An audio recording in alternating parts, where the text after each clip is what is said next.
foot, moi, le fils de ma compagne joue à Slongé, enfin en entente Slongéis, là. Ils ont 3 équipes juniors, 3 équipes U18. Voilà, mais pas dans non, dans la même catégorie, si tu veux. Eh bien bonjour, merci au comité de Bourgogne de s'être rendu sur les lieux historiques du club d'Is-sur-Tille. Le club d'Is-sur-Tille, d'abord je me présente, Bernard Chevalier, je suis le président du club depuis 5 ans maintenant. Je suis le 7e président du club d'Is-sur-Tille. La naissance du club d'Is-sur-Tille a eu lieu en 1970 avec l'arrivée du CEA, du commissariat de l'énergie atomique, pour lequel ils ont créé une section sport, enfin une section omnisport, et sur lequel a débouché la section rugby. En 1974 est créé le rugby club issois, en 1974, et depuis il existe jusqu'au jour d'aujourd'hui. Nous avons été, sur les résultats sportifs, nous avons été jusqu'en honneur, en finale du programme final honneur, pour lequel on avait comme adversaire le rugby club dijonnais, sur lequel on a perdu et qu'on n'a pas pu monter au Fédéral 3. Mais cela il y a plus de 10 ans. Au jour d'aujourd'hui, le Is-sur-Tille Yanière Rugby a environ 156 licenciés entre des catégories de moins de 6, moins de 8, moins de 10, moins de 12, moins de 14.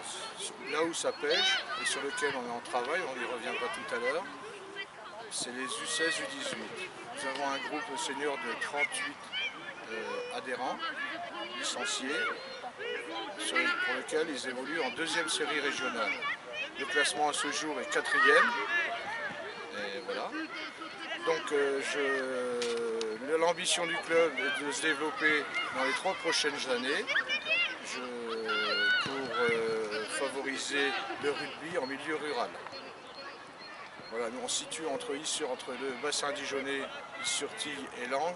Et au nord d'Is-sur-Tille, il reste un travail gigantesque à faire, sur lequel on a préparé un projet sur 3 ans, pour lequel je laisserai la parole tout à l'heure à Jean-François Rebuffet, qui est lui chargé de la mise en place et l'application du futur projet. Mon objectif cette année, c'est la labellisation de l'école de rugby et les moyens logistiques, en particulier avec l'achat par l'aide du conseil régional de Bourgogne d'un véhicule 9 places.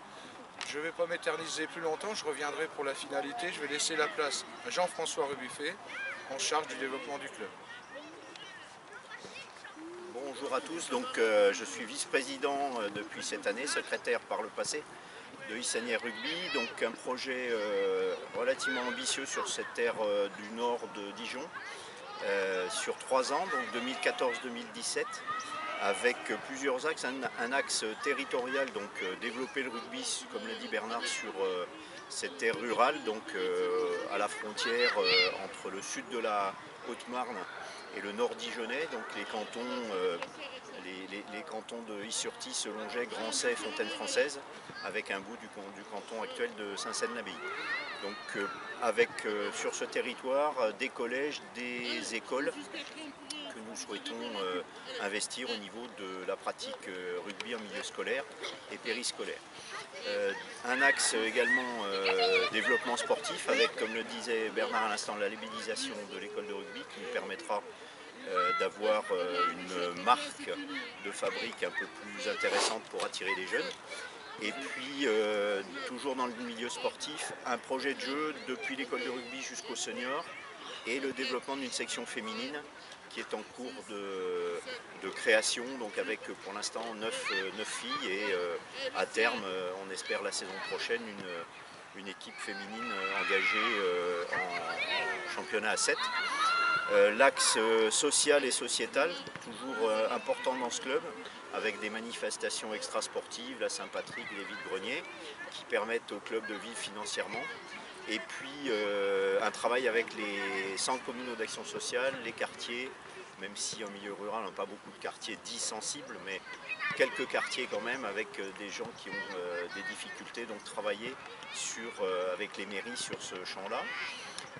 Et puis ensuite un axe organisation et logistique, Bernard en a un petit peu parlé, l'achat d'un minibus pour permettre d'aller chercher des gamins dans les villages, ou d'emmener nos filles ou nos jeunes, par exemple à Fontaine Française, faire un mini tournoi ou des démonstrations d'école de rugby. Et puis un gros projet donc de lieu de vie, on va dire de maison du rugby, en lien évidemment avec la commune qui nous a assuré de son soutien pour développer donc ce lieu qui nous manque cruellement actuellement, pour accueillir les mamans, leur faire un café, un chocolat ou un thé, et puis accueillir les enfants quand ils gèlent à Pierrefonds, ou faire des séances de débriefing avec nos seniors, ou même classer nos archives, parce que pour l'instant c'est réparti chez l'un ou chez l'autre. Voilà en ce qui concerne le projet. Écoute Jean-François, je te remercie beaucoup. Donc c'est lui le monsieur en charge du projet pour les années 2014-2017. Je ne voudrais pas oublier aussi toutes les personnes qui gravitent autour du club, les bénévoles, les gens qui se libèrent le matin à 9 h pour faire la soupe à midi, en repas d'avant-match, les bénévoles, les adhérents et bien sûr tout le monde de l'éducation, de la formation, les éducateurs, éducatrices, où la parité est respectée bien sûr. Voilà, je voudrais remercier toutes ces personnes sans qui le club ne pourrait pas vivre ou vivrait très mal. Voilà. Je vous remercie de votre attention et merci le comité de Bourgogne de nous avoir interrogés ce soir. Et nous sommes ouverts à toute proposition.